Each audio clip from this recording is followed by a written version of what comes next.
నమస్తే బ్రో. నమస్తే. సో పవన్ కళ్యాణ్ గారు అయితే ఒక మాట అన్నారు, నా బలం తక్కువ ఉండబట్టే నేను చంద్రబాబు గారితో కలిశానని చెప్పి. అది ఒప్పుకుంటారా? ఒప్పుకోను. ఆయన బలం ఎక్కువనే, కాకపోతే ఆయనకు తెలియలేదు. సింగిల్గా పోటీ చేసినా ఈరోజు గెలిచేవాడు.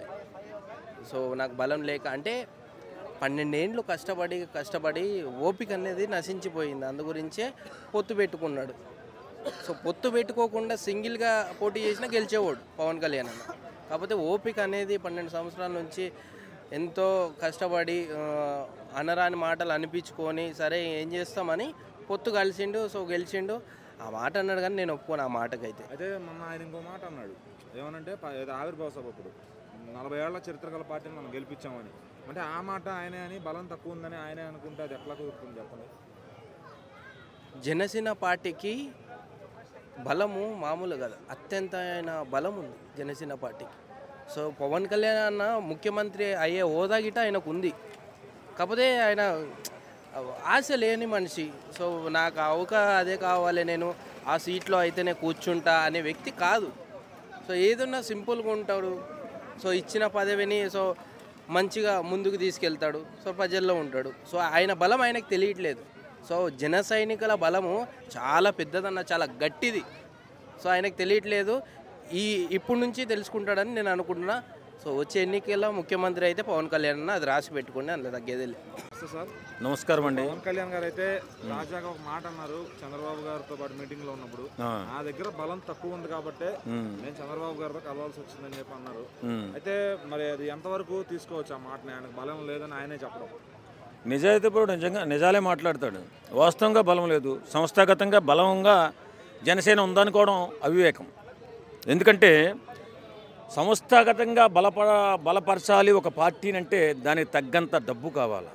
ఇప్పుడు జగన్మోహన్ రెడ్డి లేదా చంద్రబాబు నాయుడు గారు అంటే ఎప్పటి నుంచో ఉన్నారు కాబట్టి సంస్థాగతంగా బలంగా ఉన్నారు. వాళ్ళ పార్టీకి బోల్డ్ అంత ఫండింగ్ ఉంటుంది. ఇది నూతనంగా వచ్చిన పార్టీ, తర్వాత ఎవరి దగ్గర డబ్బులు ఆశించిన పార్టీ, డబ్బు లేని రాజకీయం చేయాలనే ఉద్దేశంతో వచ్చినటువంటి పవన్ కళ్యాణ్ గారు సంస్థాగతంగా బలపడాలంటే ఇంకో కొంత సమయం పడుతుంది. అతను వాస్తవమే చెప్పాడు.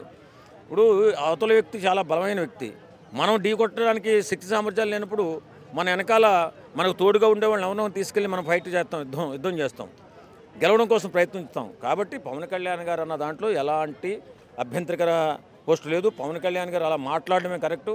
దీని గురించి జన సైనికులు కానీ ఎవరు కూడా ఏమనుకోవద్దండి. నిజంగానే మన దగ్గర బలం లేదు కాబట్టి ఆయన ఆ మాట అన్నాడు.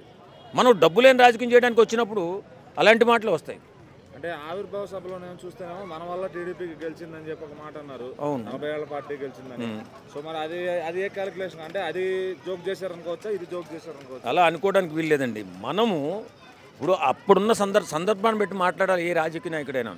అప్పుడు జగన్మోహన్ రెడ్డి 2 పార్టీలను కూడా అణిచిపెట్టి అలా ఉంచిన సందర్భంలో చంద్రబాబు నాయుడు గారిని జైల్లో వేసినప్పుడు ఎనలేని పోరాటం చేసి ములాఖత్ పెట్టి మేము పొత్తుగా వస్తున్నామని చెప్పి ప్రకటన చేసిన తర్వాత 2 పార్టీలు రైజీమని లేచి ఒక్క మీటింగు వీళ్ళ విజయానికి తార్కాణంగా నిలిచింది. కాబట్టి పవన్ కళ్యాణ్ గారు మాట్లాడిన తర్వాత మాత్రమే, పవన్ కళ్యాణ్ గారు ఆ మీటింగ్ పెట్టిన తర్వాత మాత్రమే 2 పార్టీల్లో జవసత్వాలు ఉవ్వెత్తున లేచి అవతల పార్టీని 11 సీట్లకు పడగొట్టిందంటే కేవలం ఆ పవన్ కళ్యాణ్ గారి వల్లే, నిజంగా జనసేన వల్లే అని చెప్పి మేము అనుకుంటాం. నమస్తే అన్న. హాయ్ అన్న. నమస్తే. రీసెంట్గా పవన్ కళ్యాణ్ గారు అయితే ఒక స్టేట్మెంట్ ఇచ్చారు. అది ఏంటంటే, నాకు కొంచెం బలం తక్కువ ఉంది, నాకు సపోర్ట్ తక్కువ ఉంది, అందువల్ల నేను చంద్రబాబు గారితో జాయిన్ అయ్యాను, అందుకని ఆయనతో కూటమిగా వెళ్ళానని చెప్పారనమాట. దాన్ని అంగీకరిస్తారా ఆయనకు బలం తక్కువ ఉందని? డెఫినెట్గా అండి, నిజం అంగీకరించాల్సిందే. అది ఇప్పుడు కాదండి, గతంలో నుండి కూడా వైఎస్ఆర్సీపీ వాళ్ళు కానీ టీడీపీ వాళ్ళు కూడా అందరూ కూడా చెప్తూ వస్తున్నారు. వైఎస్ఆర్సీపీ వాళ్ళు అయితే పదే చెప్తూనే వస్తున్నారు, పవన్ కళ్యాణ్ అనే వ్యక్తి కానీ చంద్రబాబు అనే వ్యక్తి కానీ కూటమిగా వస్తేనే ఈరోజు జగన్మోహన్ రెడ్డి ఓడిపోవడం జరిగింది. గతంలో కూడా మన చంద్రబాబు నాయుడుకు సపోర్ట్ చేయడం వల్లనే కూడా చంద్రబాబు నాయుడు గెలిచడం తప్పింది. అప్పుడు కూడా పవన్ కళ్యాణ్ గారికి అంత పాపులారిటీ కానీ అంత అంటే ఈ రాజకీయ పరంగా అంత లేదు అని గతం నుండి అతను పార్టీ పెట్టినప్పటి నుంచి కూడా చెప్పడం జరుగుతుంది. సో ఏదేమైనప్పుడు అది పవన్ కళ్యాణ్ గారు కూడా అంగీకరించారు. డెఫినెట్గా అంటే ఇప్పుడు బలం లేదన్నంత మాత్రాన రేపు రాజకీయంలో ఎలా ఉంటుందంటే ఇంకా గ్రౌండ్ లెవెల్లో పనిచేయాల్సి ఉంటుంది, తిరగాల్సి ఉంటుంది. కార్యకర్తలను కానీ నాయకులను కానీ ఇంకా పెద్ద ఎత్తున ఇంకా గ్యాదరింగ్ చేసుకోవాల్సిన అవసరం ఉంటుంది. కొంతమంది పార్టీ వీడిన వైఎస్ఆర్సీపీ పార్టీ నాయకులను కానీ ఇంకా వేరే ఇతర పార్టీ నాయకులను కానీ వాళ్ళ దగ్గరికి వెళ్ళి మరి మన పార్టీలోకి రాండి, ఆహ్వానించాలి. పవన్ కళ్యాణ్ గారు ఏంటంటే మా పార్టీలో వేరే పార్టీ నుండి వచ్చిన వాళ్ళు మాకు అవసరం లేదు అనే విధంగా అలాంటి వేరే ధోరణి అనేది అవలంబిస్తున్నారు. సో ఏదేమైనప్పటికీ కూడా ఇప్పుడు గతంలో కూడా జేడీ లక్ష్మీనారాయణ గారు ఈయనతో చాలా కాలంగా పనిచేశాడు, ఈరోజు అధికారంలోకి వచ్చింది. సో అలాంటి వాళ్ళను, ఆయన కోసం తిరిగిన వాళ్ళను, ఆయన కోసం కష్టపడ్డ వాళ్ళను వాళ్ళ ఇంటికి వెళ్ళి మరి రాండి, ఈసారి ఇప్పుడు మన పార్టీ అధికారంలో ఉంది, మళ్ళీ మీకు మంచి ప్రియారిటీ ఇస్తాము, లేదంటే ఇంకొకటి ఇస్తాము అని అలా పార్టీ విడిపోయిన నాయకులను కూడా దగ్గరికి చేర్చుకోవాలి. అదేవిధంగా మహేష్ గౌడ్ అనుకుంటా, మహేష్ గౌడ్ కూడా అట్లా చాలామంది ఈయన కోసం కష్టపడ్డ వాళ్ళు కూడా వెళ్ళిపోవడం జరిగింది. సో వాళ్ళందరినీ కూడా ఇంకా వేరే ఇతర పార్టీ నాయకులను కూడా స్వాగతించాలి, పార్టీలోకి ఆహ్వానించాలి.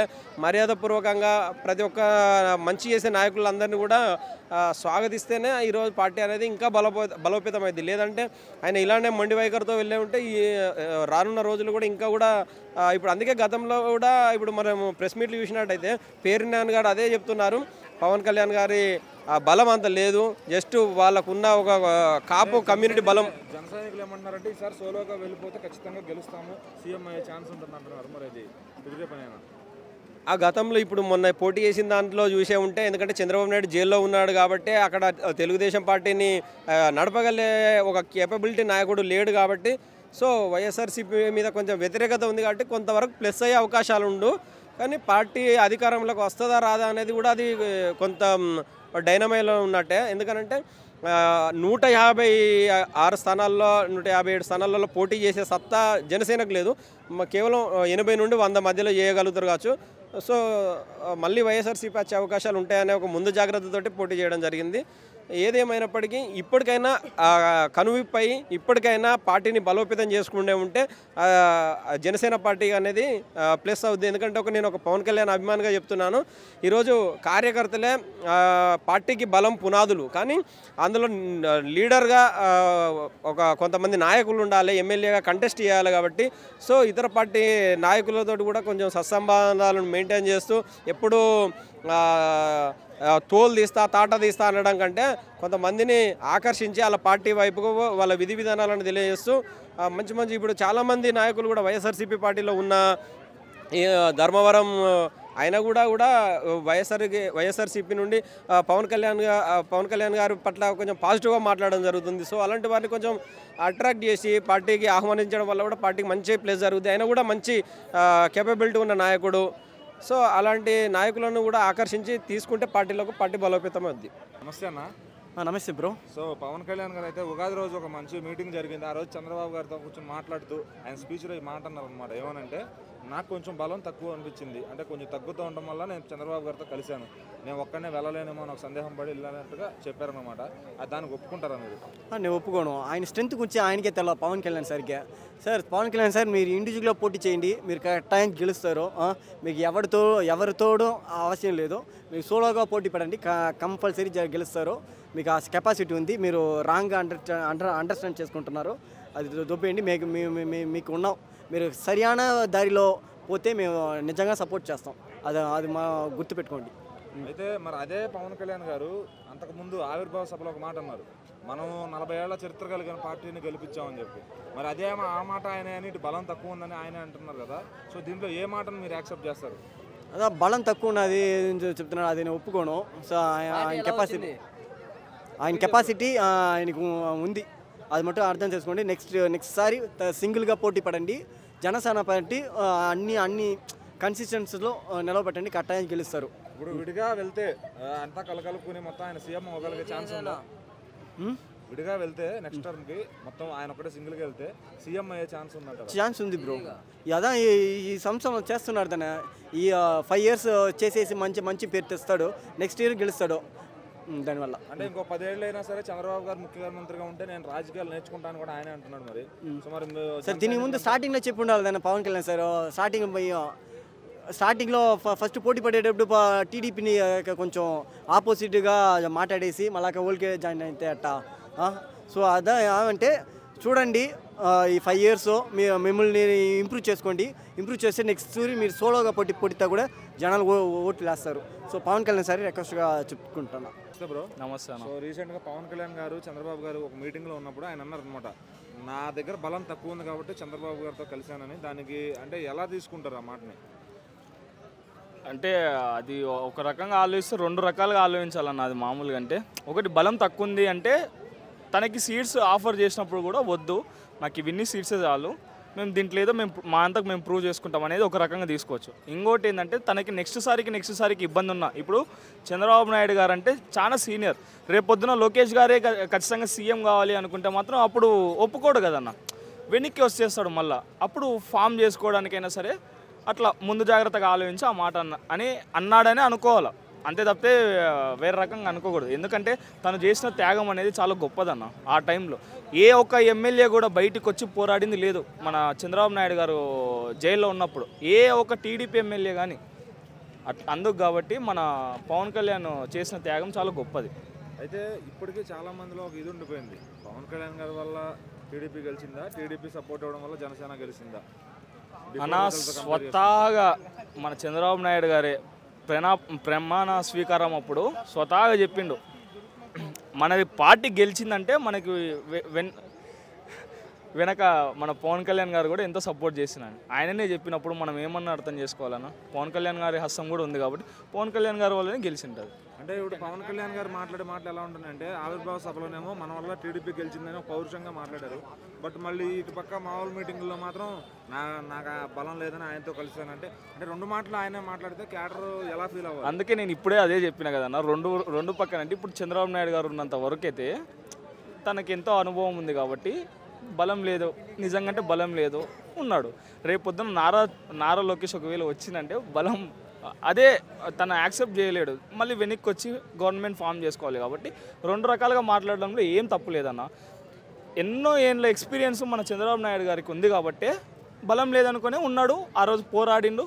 అంటే ఇక్కడ బలం కన్నా ఎక్స్పీరియన్స్ లేదనుకోవచ్చు అంతేనా? అంతే అన్న, ఎక్స్పీరియన్స్ లేదంటే బలం కాదు, ఎక్స్పీరియన్స్ లేక బలం ఎందుకు లేదన్న. ఆ వేవ్లో కూర్చుని నిజం చెప్తున్న పవన్ కళ్యాణ్ గారు సీఎం కూడా అవుతారు స్వతహాగా ఉండింటే, కానీ ఎక్స్పీరియన్స్ లేదు కాబట్టి సరిపోయింది. నెక్స్ట్ సారి ఖచ్చితంగా మన పవన్ కళ్యాణ్ వస్తాడు, పవన్ కళ్యాణ్ సీఎం అవుతాడు. ఆ రోజు బలం ఏంది బలహీనత ఏంది ఆ రోజు తెలుస్తుంది. నమస్తే భయ్య. నమస్తే. సో పవన్ కళ్యాణ్ గారు రీసెంట్ గా చంద్రబాబు గారితో మీటింగ్ లో ఉన్నప్పుడు ఒక మాట అన్నారు, నాకు కొంచెం బలం తక్కువ ఉంది, అవును, అందువల్లే నేను చంద్రబాబు గారితో జాయిన్ అయ్యాను అనే ఒక మాట మాట్లాడారు. అవును, అది ఎంతవరకు తీసుకోవచ్చు? ఎందుకంటే చాలా మంది జన సైనికులు ఏంటంటే ఆయన వల్లే చంద్రబాబు గారు కానీ టీడీపీ కానీ గెలిచిందన్న భావనలో ఉన్నారు. మరి ఆయన అలా మాట్లాడతాం దానికి ఎలా తీసుకుంటారు అసలు అభిమానులు? అది ఒక రకంగా చూస్తే నిజమే, అదే ఒక పక్కన చూస్తే అది నిజం అనుకోవచ్చు, ఇంకో పక్కన చూస్తే ఇంకా కాస్త నమ్మశక్యం కాదు. కానీ నిజం చెప్పాలంటే అతను చేసిన ప్రతి ప్లేసులో అతను గెలవడం, గెలిచిన తర్వాత అతను బలం రావడం నిజమే అది. కానీ ఇక్కడ మనం చూసుకుంటే టీడీపీకి ఎక్కువ ప్లేసులు ఉన్నాయి, జనసేనకి తక్కువ ప్లేసులు ఉన్నాయి. కాబట్టి గెలిచింది ఎవరు? ఇక్కడ ఇద్దరు పొత్తి పెట్టుకోవడంలో ఆయనే గెలిచాడు, ఈయన గెలిచాడు. అదేవిధంగా బీజేపీ పార్టీలు కూడా పోయి రావడం. కాబట్టి మూడు ఉన్నాయి అక్కడ, ఒకటి కాదు. కాబట్టి మూడు పార్టీలని ఒక పార్టీ మెయింటైన్ చేస్తుంది. ఏ పార్టీ? తెలుగుదేశం పార్టీ. కాబట్టి తెలుగుదేశం పార్టీ ఉండడం వల్లే ఆ రెండు పార్టీలు బలం. అది నిజమే. ఇప్పుడు పవన్ కళ్యాణ్ గారు సపరేట్గా పోటీ చేసిన కష్టమే, అది రావని. అయితే మరి అదే పవన్ కళ్యాణ్ గారు ఆవిర్భావ దినోత్సవం రోజు ఇంకో మాట అన్నారు, ఏమని? మన వల్లే 40 ఏళ్ల చరిత్ర గల పార్టీ గెలిచిందని. అవును. సో మరి అదేంటి, మరి అదే ఆయన అంటే అదొక సహాయం, అదొక సహాయం అది అంతే. అది మన వల్లే గెలిచారు కదా అని అనుకుంటారు అంతే. కానీ అక్కడ ఏమవుద్ది? ఒకవేళ టీడీపీ సపరేట్గా, అది సపరేట్గా, ఇది సపరేట్గా చేస్తుంటే ఏదేముంటుంది? ఇంకా ఏది కాదు, ఆ పార్టీ అయి ఉంటుంది. కాబట్టి మూరుడు కలవడం వల్లే అయిందంటారు చాలామంది. కొంతమంది ఏమంటారు, చంద్రబాబు నాయుడు గారు ఆయన ఖచ్చితంగా చేస్తాడు, ఆయన ఎవరితోనో పోవాల్సిన పని లేదు, ఆయన ఒక్కటి చేసిన చాలు అంటారు. కాబట్టి ఇక్కడ ఏంటంటే జనాలు రకరకాలుగా అంటారు. కానీ నిజం చెప్పాలంటే చంద్రబాబు నాయుడు గారు వల్లే అంతా అయింది. అంతేగాని జనసేన పార్టీ వచ్చింది, ఆ పార్టీ వస్తారు కరెక్టే, ఆ పార్టీలు వస్తాయి, గెలుస్తాయి, పోతాయి. అంతేగాని చంద్రబాబు నాయుడు గారు ఉంటేనే అంతా అవుతుంది. కానీ చంద్రబాబు నాయుడు గారు లేకుండా వేరే వాళ్ళని పెట్టి అక్కడ అది చెయ్యంటే జరగదు ఆ పని. మొదటి నుంచి చంద్రబాబు నాయుడు గారి మీద నమ్మకం అంతా ఎవరికి? ప్రజలకి. ఇప్పటికీ 3 సార్లు ముఖ్యమంత్రి అయిన, ఇప్పుడు ఎవరిన సరే 4సారి. కాబట్టి ఆయన వరుసగా ఎమ్మెల్యేగా ఎప్పుడైతే పోటీ చేసాడో అప్పటి నుంచి ఇప్పుడు దాకా ఓడిపోయిందిలే, గెలవడం వరుసగా. అంటే ఏమని అర్థం? జనాలకి నమ్మకం ఉంది. కాబట్టి ఏంటంటే జనాలు అక్కడే అర్థమైపోతున్నాయి. కాబట్టి జై టీడీపీ.